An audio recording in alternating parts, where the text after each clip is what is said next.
ಬೆಂಗಳೂರಿನಲ್ಲಿ ನಡೆಯಲಿರುವ aero India 2023ಕ್ಕೆ ತಯಾರಿ ಭರ್ಜರಿಯಾಗಿ ನಡೆಯುತ್ತಿದೆ. ಫೆಬ್ರವರಿ 13ರಿಂದ 17ರವರೆಗೆ ಏರ್ ಶೋ ನಡೆಯಲಿದ್ದು, ಇದಕ್ಕಾಗಿ ಯಲಹಂಕ ವಾಯುನೆಲೆ ಸಜ್ಜಾಗಿದೆ. ಏರೋ ಇಂಡಿಯಾಗೆ ಪೂರ್ವಭಾವಿಯಾಗಿ ಇವತ್ತು ಮತ್ತು ನಾಳೆ ತಾಲೀಮು ನಡೀತಾ ಇದ್ದು, ಈಗಾಗಲೇ ಆಗಸದಲ್ಲಿ ಲೋಹದ ಹಕ್ಕಿಗಳು ತಮ್ಮ ಕಸರತ್ತನ್ನ ಆರಂಭಿಸಿವೆ. ಈ ಬಾರಿ ಅಮೆರಿಕದ ಸೇನಾಪಡೆಯ ವಿವಿಧ ವಿಭಾಗಗಳ ಸಿಬ್ಬಂದಿ ಹಾಗೂ ಅತ್ಯಾಧುನಿಕ ವಿಮಾನಗಳು ಭಾಗಿಯಾಗಲಿವೆ. ಸೋಮವಾರದಿಂದ ಏರೋ ಇಂಡಿಯಾ ಶೋ ನಡೆಯಲಿದೆ.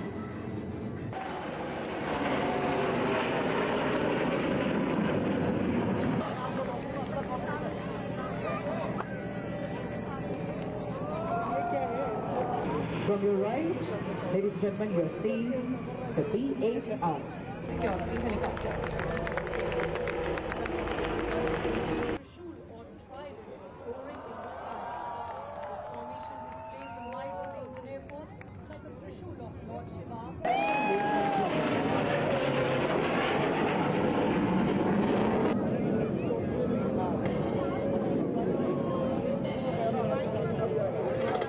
High-value aerial set is always accompanied by dedicated fighter squads to shoot down.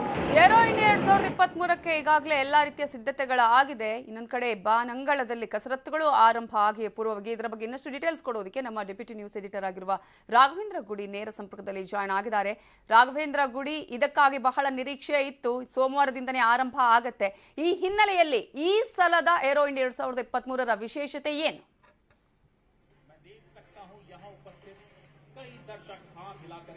Navita, ನೀವು ಹೇಳಿದಾಗೆ 2023ರ ಈ ಏರೋ ಶೋ ಏನಿದೆ ಅದಕ್ಕೆ ಕ್ಷಣಗಣನೆ ಶುರುವಾಗಿದೆ. ಸೋಮವಾರ 13ನೇ ತಾರೀಕಿಗೆ ಆ ಏರೋ ಶೋಗೆ ಪ್ರಧಾನಮಂತ್ರಿ ನರೇಂದ್ರ ಮೋದಿ ಅವರು ಸ್ವತಃ ಚಾಲನೆಯನ್ನ ಕೊಡ್ತಾ ಇದ್ದಾರೆ. ಆದ್ರೆ ಅದಕ್ಕೂ ಮುಂಚಿತವಾಗಿ ಒಂದು ರಿಹರ್ಸಲ್ ರೀತಿಯಾಗಿ ಇವತ್ತು ಕೂಡ ಒಂದು ಯಲಹಂಕದಲ್ಲಿ ಯಲಹಂಕದ ಏರ್ಫೋರ್ಸ್ ಸ್ಟೇಷನ್ ಇದೆ, ಅಲ್ಲಿ ಒಂದು ಶೋ ನಡೀತಾ ಇದೆ. ಇವತ್ತು ನಾವು ಗಮನಿಸ್ತಾ ಇದೀವಿ, ಸಾಕಷ್ಟು ಜನರು ಇಲ್ಲಿ ನೆರೆದಿದ್ದಾರೆ. ನಾವೀಗ ದೃಶ್ಯದಲ್ಲೂ ನೋಡ್ತಾ ಇದೀವಿ, ನಮ್ಮ ಕ್ಯಾಮ್ರಾಮನ್ ಶ್ರೀನಿವಾಸ್ ಅವರು ತೋರಿಸ್ತಾ ಇದ್ದಾರೆ. ಸಾವಿರಾರು ಜನ ನೆರೆದಿದ್ದಾರೆ. ಒಂದು ಲೋಹದ ಹಕ್ಕಿಗಳ ಕಲರವ ಆರ್ಭಟವನ್ನ ಕಣ್ತುಂಬಿಕೊಳ್ತಾ ಇದ್ದಾರೆ. ಯಾಕಂದ್ರೆ ನಾವು ನೋಡ್ತಾ ಇದೀವಿ, ಈಗ ವಿಭಿನ್ನವಾಗಿರ್ತಕ್ಕಂಥ ಏರ್ಕ್ರಾಫ್ಟ್ಗಳು ಇನ್ನೇನು ಬರೋದಕ್ಕೆ ಕ್ಷಣಗಣನೆ ಶುರುವಾಗಿದೆ. ಈಗ ಸಾಕಷ್ಟು ಏರ್ಕ್ರಾಫ್ಟ್ಗಳು ಆಲ್ರೆಡಿ ಹಾರಾಟವನ್ನ ನಡೆಸೋದಕ್ಕೂ ಕೂಡ ಶುರುವಾಗಿದ್ದಾವೆ. ಈಗ ನಾವು ನೋಡ್ತಾ ಇದ್ವಿ, ಒಂದು ಕಡೆಯಿಂದ ರಫೇಲ್ ತನ್ನ ಕರಾಮತ್ತನ್ನ ತೋರಿಸಿದ್ರೆ, ಈಗ ವಿಂಟೇಜ್ ಏರ್ಫೋರ್ಸ್, ನಮ್ಮ ಏರ್ಫೋರ್ಸ್ ನ ವಿಂಟೇಜ್ ಫೈಟರ್ ಜೆಟ್ಸ್ ಗಳು ಕೂಡ ಹಾರಾಟವನ್ನ ನಡೆಸ್ತಾ ಇತ್ತು. ಅದಕ್ಕೆ ಬೇಕಾಗಿರ್ತಕ್ಕಂಥ ಎಲ್ಲ ರೀತಿಯಾಗಿ ಸಿದ್ಧತೆಗಳು ಆಗ್ತಾ ಇದ್ದಾವೆ. ಈಗಷ್ಟೇ ನೋಡ್ತಾ ಇದೀವಿ ನಾವು ಹೇಗೆ ವಿಭಿನ್ನವಾಗಿರ್ತಕ್ಕಂಥ ಏರ್ಕ್ರಾಫ್ಟ್ಗಳು ಬರ್ತಾ ಇದಾವೆ.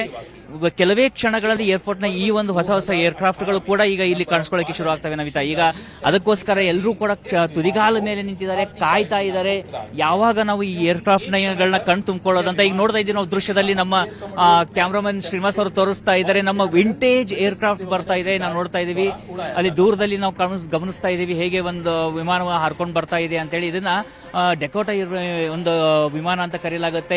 ಇದಕ್ಕೆ ನಮ್ಮ ಭಾರತೀಯ ಏರ್ಫೋರ್ಸ್ ಪರಶುರಾಮ ಅಂತ ಹೆಸರಿಟ್ಟಿದ್ದು. 1947ರ ಯುದ್ಧದಲ್ಲಿ ಅತ್ಯಂತ ಪ್ರಮುಖವಾಗಿರ್ತಕ್ಕಂಥ ಪಾತ್ರವನ್ನ ಇದು ವಹಿಸುತ್ತೆ. 1947ರಂದು ಈ ಪಾಕಿಸ್ತಾನಿ ರೇಂಜರ್ಸ್ ಮತ್ತೆ ಬುಡಕಟ್ಟು ಜನಾಂಗದವರು ಕಾಶ್ಮೀರದ ಮೇಲೆ ದಾಳಿಯನ್ನ ಮಾಡಿರ್ತಾರೆ. ಆ ಸಮಯದಲ್ಲಿ ಇದೇ ವಿಮಾನವನ್ನ ಬಳಸಿಕೊಂಡು ಭಾರತೀಯ ಏರ್ಫೋರ್ಸ್ ನ ಅಧಿಕಾರಿಗಳು, ಭಾರತೀಯ ಸೈನಿಕರು ಶ್ರೀನಗರದಲ್ಲಿ ಲ್ಯಾಂಡ್ ಆಗಿರ್ತಾರೆ. ಲ್ಯಾಂಡ್ ಆದ ಬಳಿಕ ಆ ಒಂದು ಏರ್ಫೋರ್ಸ್ ಅನ್ನ ವಶಪಡಿಸಿಕೊಳ್ಳೋ ಈ ಭಾರತ ಉಳಿಸಿಕೊಳ್ಳುತ್ತೆ. ಜೊತೆಗೆ ಈ ಶ್ರೀನಗರವನ್ನ, ಈ ಪಾಕ್ ಆಕ್ರಮಿತ ಕಾಶ್ಮೀರ ಅಂತ ಏನ್ ಹೇಳ್ತೀವಲ್ಲ, ಆ ಪಾಕ್ ಆಕ್ರಮಿತ ಕಾಶ್ಮೀರವನ್ನ ಹೊರತುಪಡಿಸಿ ಉಳಿದಂತ ಕಾಶ್ಮೀರವನ್ನ ವಶಪಡಿಸಿಕೊಳ್ಳೋದ್ರಲ್ಲೂ ಕೂಡ ಈ ಒಂದು ಏರ್ಕ್ರಾಫ್ಟ್ ಅತ್ಯಂತ ಪ್ರಮುಖವಾದಂತಹ ಪಾತ್ರವನ್ನ ವಹಿಸಿರುತ್ತೆ.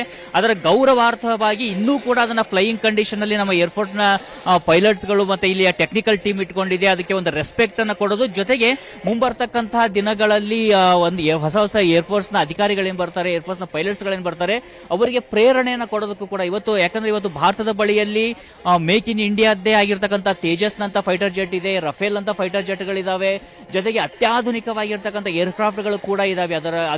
ಅದರ ಜೊತೆಗೆ ಅವತ್ತಿನ ಕಂಡೀಷನ್ ಅನ್ನ ನೋಡ್ತಾ ಇದ್ರೆ, ಅವತ್ತಿನ ಸಂದರ್ಭದಲ್ಲಿ ನೋಡ್ತಾ ಇದ್ರೆ, ಬೇಸಿಕ್ ಏರ್ಕ್ರಾಫ್ಟ್ಸ್ ಗಳನ್ನ, ಬೇಸಿಕ್ ವಿಮಾನಗಳನ್ನ ಬಳಸಿಕೊಂಡೇ ಭಾರತೀಯ ಸೈನಿಕರು ಎಂಥ ತಮ್ಮ ಒಂದು ಹೋರಾಟದ ಮನೋಭಾವವನ್ನು ತೋರಿಸಿದ್ರು, ವಿನ್ನಿಂಗ್ ಮನೋಭಾವವನ್ನು ತೋರಿಸಿದ್ರು ಅನ್ನೋದು ಕೂಡ ಮುಖ್ಯವಾಗುತ್ತೆ. ಹೀಗಾಗಿ ಆ ಒಂದು ಪ್ರೇರಣೆ ಹಾಗೆ ಉಳಿಬೇಕು. ಜೊತೆಗೆ ಆ ಒಂದು ಪ್ರೇರಣೆ ಏನಿದೆ, ಆ ಒಂದು ಅವತ್ತಿನ ಯುದ್ಧ ಏನಿದೆ ಅದು ಪ್ರತಿಯೊಬ್ಬರಿಗೂ ಕೂಡ ಪ್ರೇರಣಾದಾಯಕ ಆಗಬೇಕು ಅನ್ನೋ ಉದ್ದೇಶದಿಂದಾಗಿ ಈ ಏರ್ಕ್ರಾಫ್ಟ್ ಗಳನ್ನ ಇವತ್ತಿಗೂ ಕೂಡ ಬಳಸಲಾಗ್ತಾ ಇದೆ. ನಾವು ನೋಡ್ತಾ ಇದೀವಿ, ಹತ್ತಿರದಲ್ಲಿ ಆ ಒಂದು ಏರ್ಕ್ರಾಫ್ಟ್ ಅನ್ನ ಗಮನಿಸಿಕೊಳ್ಬಹುದು.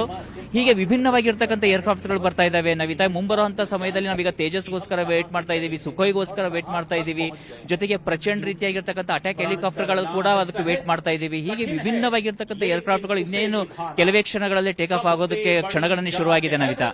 ಥ್ಯಾಂಕ್ ಯು ರಾಘವೇಂದ್ರ ಕುಟಿ ಡೀಟೇಲ್ಸ್ಗೆ.